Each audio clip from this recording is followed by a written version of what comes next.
History remembers the armor. It forgets the math. When men died, lineage did not. It adapted, and adaptation does not ask who you are, only whether you can function.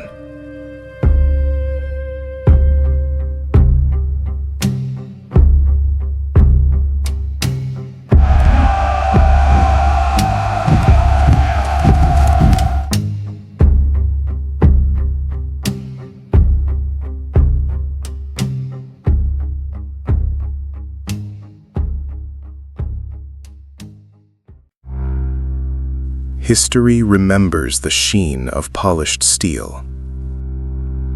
It recalls the fierce loyalty, the romantic defiance. It remembers the legend. This was never a legend.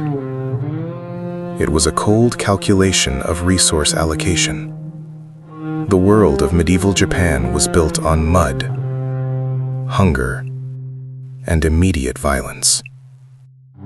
Life was cheap, but lineage was not.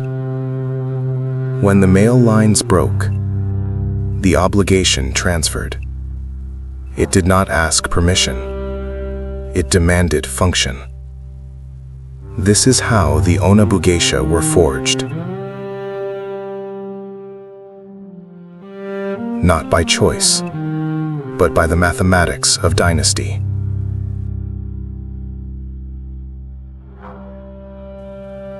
The environment itself was hostile. The air was thick with smoke and damp rice fields. The scent of fear was constant, clinging to wool and leather. Survival was not an ideal. It was a physical requirement enforced by famine and civil war. Out of this grinding necessity, the popular narrative arose.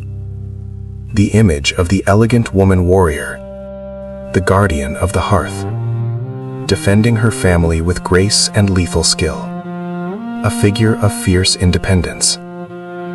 This narrative was useful. It provided spiritual rationale for a brutal system that simply required more bodies for the slaughter.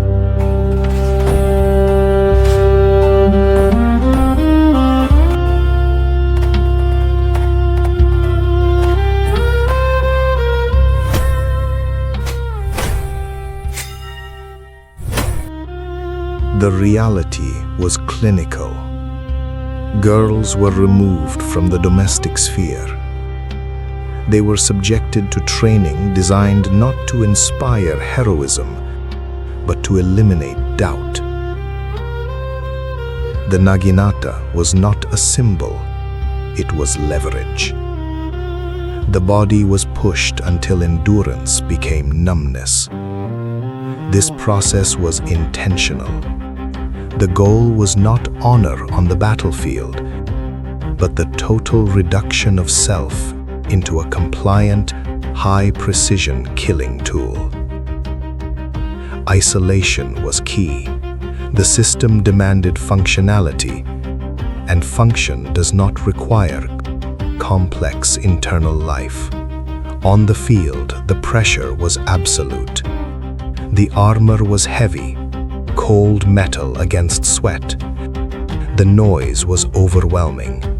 Battle is reduced to physics, speed, mass, and leverage. There is no space for philosophical reflection. The mind often fractures under this load. It retreats, becoming a passive witness to the body's movements. Disassociation is the only mechanism of survival when every moment is an attempt on life. She existed in a state of suspended humanity, moving through blood and mud, observing her own lethal efficiency from a great distance.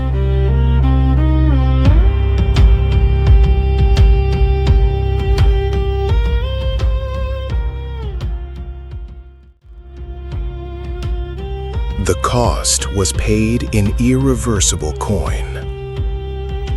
The self, once broken down for the purpose of war, rarely assembled cleanly again.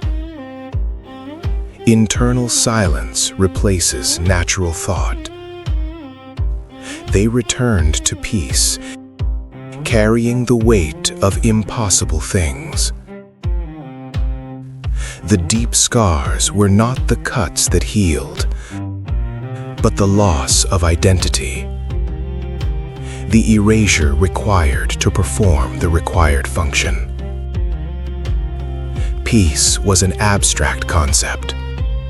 They had mastered violence, a skill entirely irrelevant and terrifying to the society they were now expected to rejoin. Women.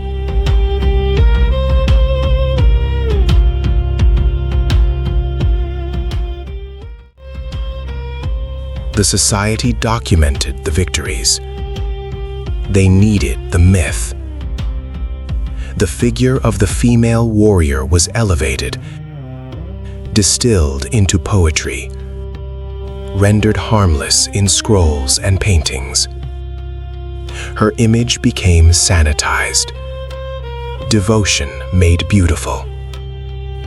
They admired the ferocity, while systematically ignoring the trauma that fueled it. The historical record preserved the glory, scrubbing clean the psychological residue.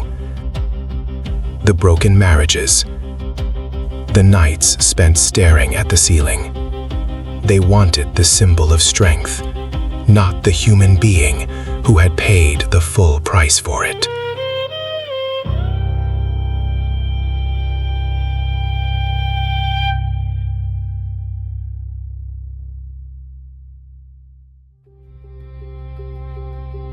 The legacy is not one of empowerment.